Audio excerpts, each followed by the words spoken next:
Hello, welcome to my channel. My name is Lizzie, and for today's video we are starting a new series where I'm going to be watching all of the Purge films. So I decided that this would be a fun one to do for my next series, as I have not seen the Purge films. Well, that's not completely true. So I have seen Purge Election Year. I actually saw that one in theaters just with one of my friends, but I have not seen it since then, and I have not seen any of the other films, so I thought that it would be a good one to kind of go into, and obviously, kind of, given the times we're in, maybe a little topical. So yeah, I watched the first Purge film. So I want to preface this entire series with a spoiler warning, so if you have not seen any of the Purge films, I will be spoiling parts of them. So yeah, watch the first Purge film. This one I watched on HBO Max. That one and the most recent one, which is, I believe, The Purge Forever. Those are both on there.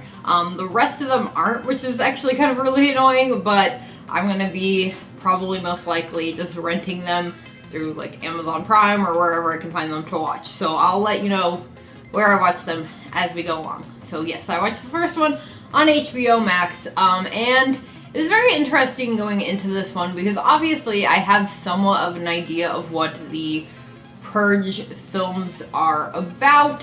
If you don't know, it's basically this new America where we have these, what is referred to throughout the series as the new founding fathers, which have basically, and I'm sure I'll get to them a little bit more, they don't really talk a whole lot about them in this first film, they're just kind of mentioned, but basically they've put into this law where once a year all crime, including murder, is legal. And so from what I've seen of, obviously seeing Election Year and just clips from other films and what I know of the series, I think the majority of the other films take place out in the world, where your characters are kind of trying to survive. I believe that's kind of the concept of the second one as well. And so with that kind of idea in mind, this first one is very different, not really exactly what I was expecting. This first one is more of like a home invasion style film, where you have this very rich family who, up to this point, and you don't really know, like, they don't really tell you how long the Purge has been going on. It seems like maybe it's been around for at least a couple of years. And the father, who is played by Ethan Hawke, which I didn't know he was in this film, and I thought was really cool, especially having just watched The Black Phone, he sells security systems, and like basically sells like the top security system in the country, and we find out that he's, sold it to all of these other wealthy neighbors, which is kind of how they can afford this house and feel safe during these times, is because of this security system that he has helped sold, and he's like the top seller of this security system. And up until this point, like I said, his family's basically been safe, but they end up facing a group of purgers who are threatening to break into their home if they don't release a man that they are protecting. But like I said, it wasn't exactly what I was expecting from the film, but I did enjoy it. I like home invasion films. They're not necessarily like my absolute favorite genre of horror, but I do enjoy them. I have enjoyed like The Strangers, which it did kind of remind me of a little bit, which I feel like, especially with the sequel to The Strangers, I feel like when that came out, it was compared a lot to The Purge.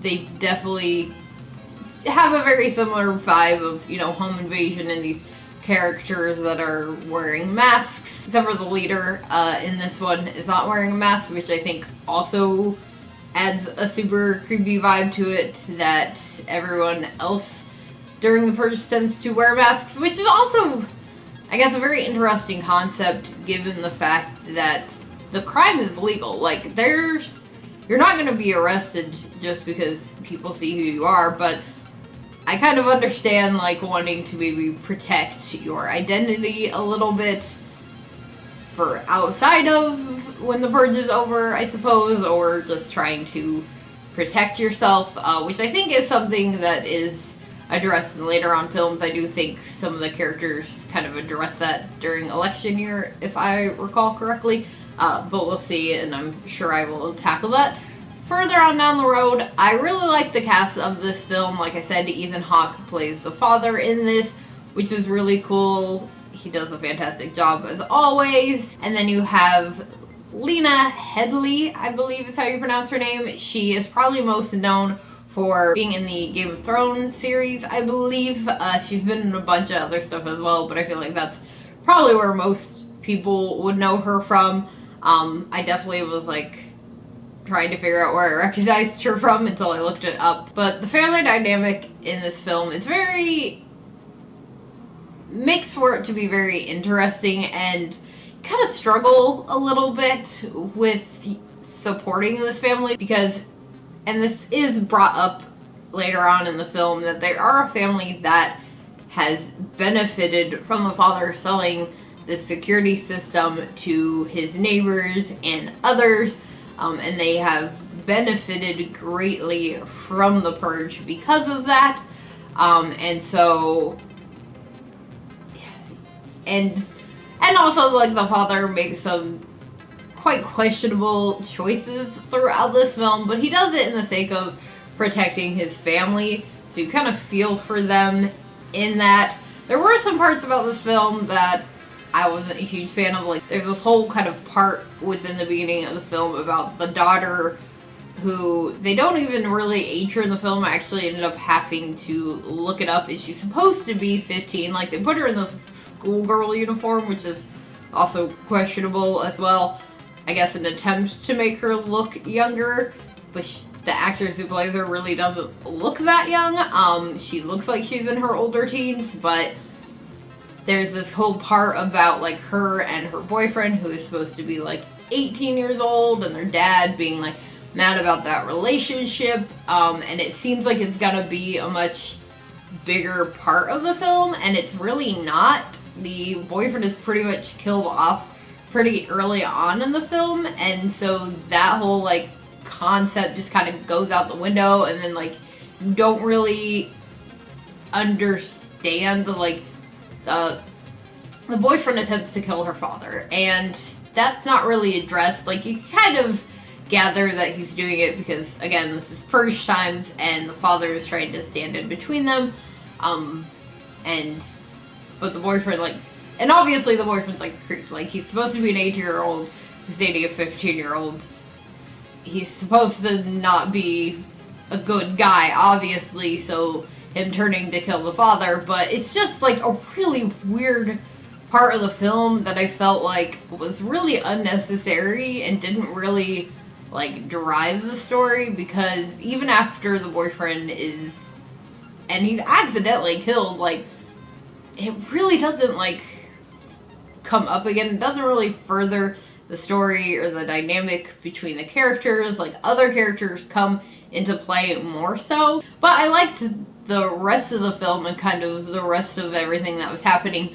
I liked the sort of twist at the end. So, again, if you haven't seen it, big old spoiler, but we have this group that is trying to attack this family to get to this homeless man that they have let into their house, who this group was trying to purge, and the family ends up deciding to protect this man and fight off these intruders. And then another group of people end up showing up, and then the neighbors, who we are kind of introduced earlier on in the film, they show up and help defend this family and kill off these intruders, but then this twist happens that they're not really to protect this initial family, but to kill them themselves out of anger at the fact that this family has profited off of them. And I didn't necessarily see that coming, but I did initially think that the neighbors were going to be the ones that were hunting the family, because I've obviously, like, I live on the internet, I've seen clips, screenshots from this film. I knew that the family, I guess I did know to an extent that the family was going to be hunted, but I thought that the neighbors were going to be playing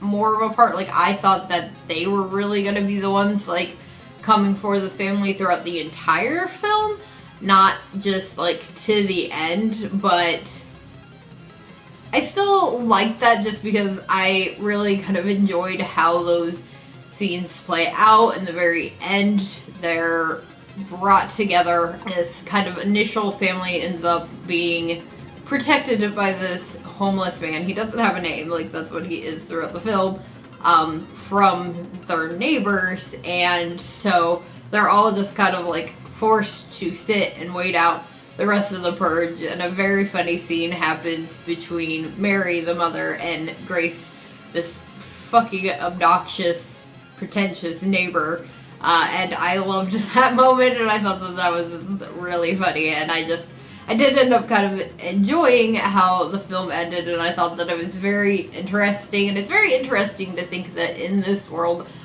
of the Purge, where you may know, you know, who has killed people, that your neighbors are killers, or, you know, friends or family members that have committed crimes during the Purge, and you just kind of have to go back to life how it is before, which I don't know if that's something I would necessarily be capable of. And it is interesting to think, though, what you would be capable of during a time like this, and hopefully we don't have to find out.